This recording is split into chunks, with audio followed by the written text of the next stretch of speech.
So this was going to be our final day. We were going to get ready, and you can see we started prepping all this for paint.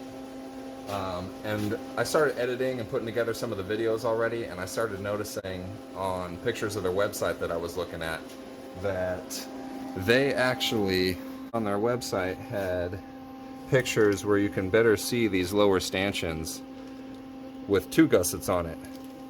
And now the picture that we have in the instruction manual, this is the picture right here. And see, you can, now I see just the corner of the other one over there by the hole, but you couldn't really see that. It wasn't very clear, and we didn't notice that. And it says here, you can see a pillar foot plate welded on and the gusset added, not gussets. So before we get to painting it, I added these now on both sides, and we actually decided that we're going to put these in here now. We think they look cool, and they're not going to obstruct our view as much as we thought. And so we decided now to put these in here. So we're going to do those real quick, and then we're going to get to paint.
Well, we got all the coats of primer on. We went through, what, 4 cans? 5 cans? We went through 5 cans of primer. As you can see, the wind is getting pretty gnarly. So, it's been kind of a pain.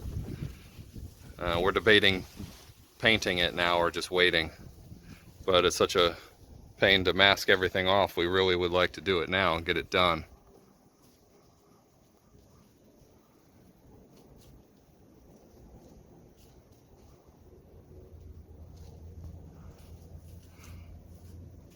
So yeah, we just did a light dusting with the primer. Went through 5 cans to get it all evenly coated. It's looking good though. So I think we're gonna try painting it. Weather report says 3 to 7 mile an hour per winds.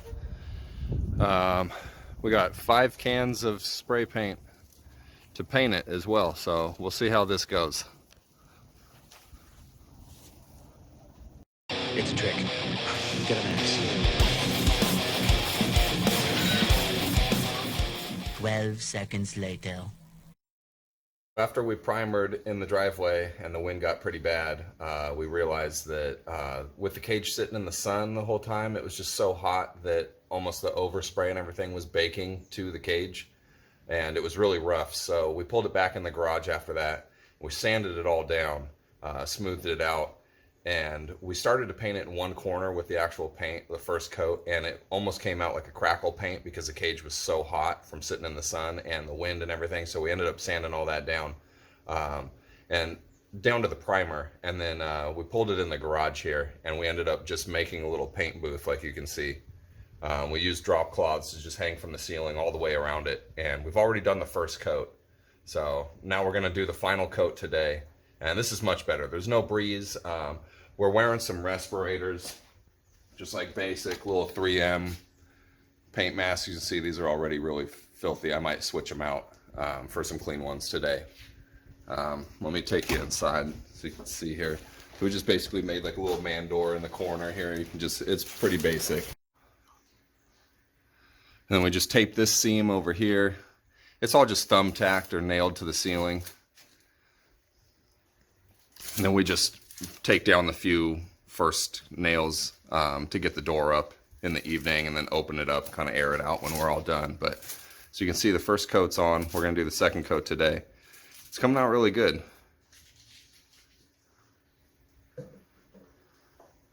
So we're gonna do the second final coat right now. You can see all the overspray. It's all over all this just from one session. And the floor is super sticky. It was sticking to our boots and everything. I could step on this stool and lift the stool off the ground damn near.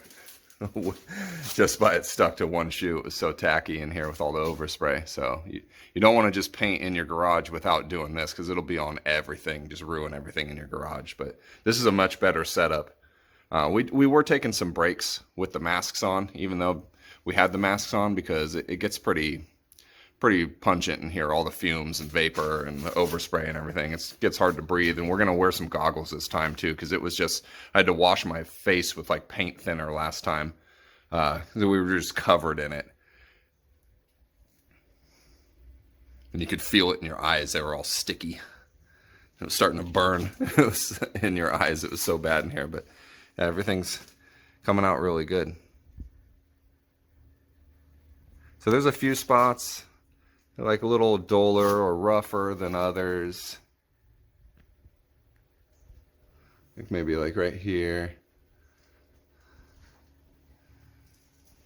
But hopefully this second coat will really cover up all that. So I'm gonna go over it right now, see if there's any spots that maybe we should sand first before we do the second and final coat.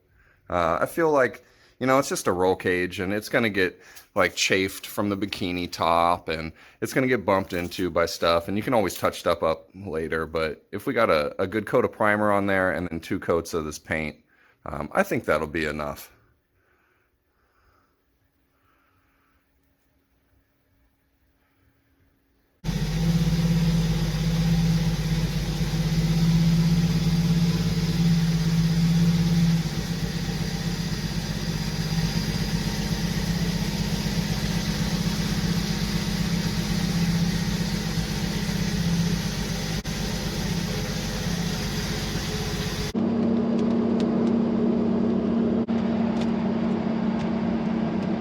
right, here we are. The final reveal. Let's go check it out. Well, it's all back together. Let's take a look inside. So as you can see, we got the BESTOP on there. That was recommended to us from GenRight. They also recommended this or a top that they make.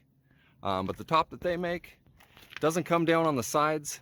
It leaves a gap inside along the tubing on the edges, and in the front it leaves this open in here from the frame to the tubing above your sun visors, and I don't think it comes back as far in the back either, which we didn't care for. And still, we don't care for this too much either. This seemed like the best option we could find right now, but we're still interested in maybe looking at tops for a stock JK, because they have a family style cage like this, so that might be another option. This top too, we replaced this top window channel here. It used to have a straight one that didn't go as far, it could chew into the top here. The old channel would only come out to about here, right where this curve starts. And so it was designed for the old top that would just snap down right here.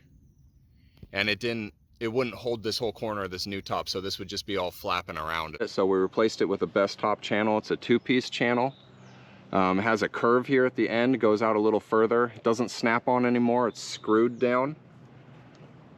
Fits much nicer. We did have to open up the holes on the channel just a little bit to get the fitment correct to the existing holes on the Jeep windshield frame. The seatbelt bungs came out great, nice and clean. The welds came out great on those. Backside, you can't even tell, but it was plug welded.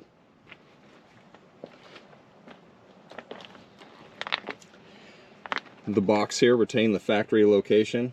We didn't need to use the brackets. All the fitment was perfect still, the cage isn't in the way at all. Came out great.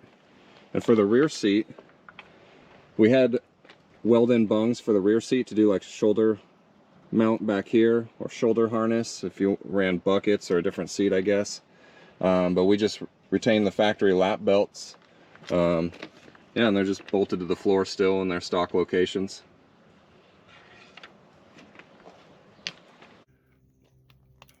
We did move the windshield visors in a little bit so that they clear the tubing here now. You can fold them down and they clear the tubing. Before they were like all the way over here and would not come down. It was hitting the top of the rearview mirror a little bit. You can see the glue still on there. We tried to adjust the mirror this morning before we came out and it just fell right off. So we need to rehang that. You can see we just put some screws in the previous holes where these were, so you can see about how far we moved them over. It's like 2 inches or so. Yeah, we got the carpet kit. Carpet kit's all in, center console, the seats. Got the rear seat in, seat belts. We reinstalled our 6x9 little plastic speaker boxes behind the seats back here. So you can see they're molded to go around the cage. They fit around this cage perfectly still. The only issue is there is a bolt that goes at the bottom of this box behind the tubing that threads into the box, and it kind of clamps the box to the tubing. We were not able to reinstall that. There was just enough of a fitment issue where we couldn't do that. So we used industrial Velcro and Velcroed the boxes to the wheel well here, and then put a little bit of like foam tape on the top to seal out gunk or stop any vibrations or rattles from them. But they're in there nice and solid still, no issues. Came out great.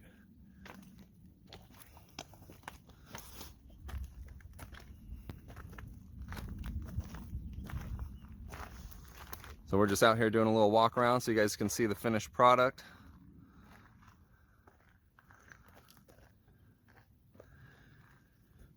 This handle came out nicely. I like that we retain the stock position, the stock handle. It's a nice little extra touch.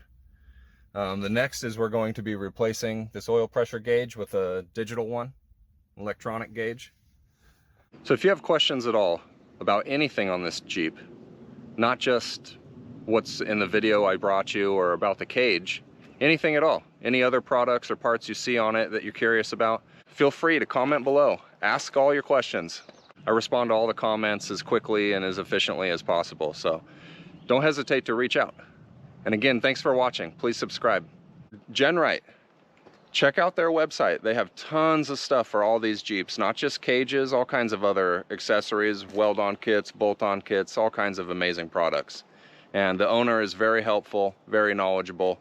They have great communication with their customers too. I highly recommend their products. I highly recommend this cage out of all the other ones that were out there. We tried to go through Poison Spider, but they were in the process of moving their shop when we first contacted them for a cage, and even afterwards we just kind of got the runaround from them for quite a while, and so we were very unhappy with their service and what we experienced. And you know, I'm glad we went this route. This is a much nicer cage.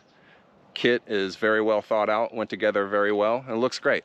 I like this design too.